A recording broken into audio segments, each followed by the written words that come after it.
লেবুর দাম বাড়াতে যাদের গায়ে জ্বালা বাড়ছে তারা একটু কথাগুলো ধৈর্য ধরে শোনেন। আপনাদের লেবুর দাম বৃদ্ধি, দাম অনেক দাম হয়ে গেছে, এই জন্য আপনাদের সমস্যা হয়ে গেছে। আবার কেউ কেউ বলতেছেন যে তারেক রহমান এই ক্ষমতায় আসার পর থেকেই লেবুর দাম বৃদ্ধি হয়েছে, লেবুর দাম কমায় না কে? আরে মিয়া, লেবু কি তারেক রহমান চাষ করে?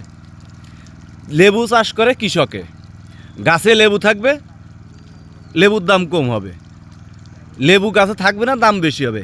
এনে সরকারের কি আছে? এখানে সরকারের কোনো করণীয় কিছু আছে? আমি মনে করি কিছু নাই। যারা আবুল যারা, তারাই এই ধরনের কথা শুধু বলতে পারে। তো এই দেখেন তো ভাই, এই যে একটা বাগান, মানে সুন্দরভাবে দেখেন, এই যে একটা বাগানের ভিতরে কয়টা লেবু, আর এই যে লেবুগুলো দেখতে, এর প্রত্যেকটা লেবু, একটা লেবুতে রস নেই।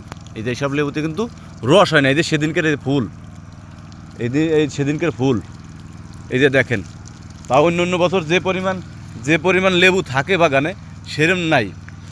এই এতগুলোর ভিতর ওই যে দেখা যাচ্ছে আপনার, বিশেষ করে এই দেখেন, ওই যে ওই একটা লেবু ছিঁড়বে, তাও ওই লেবুটাও কিন্তু ভালো রস হয় নেই।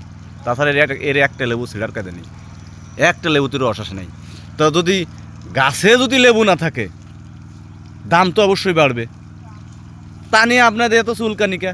আর লেবু যে খাইতে হবে এমন কোনো কথা আছে? আপনার যে লেবু খাইতে হবে এমন কোনো কথা আছে?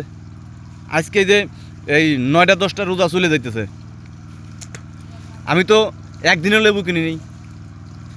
কিনতে গেছি 50 টাকা 60 টাকা হালি, যা 1 কেজি পেঁয়াজ বেচলি পারে একটা লেবু হয় না।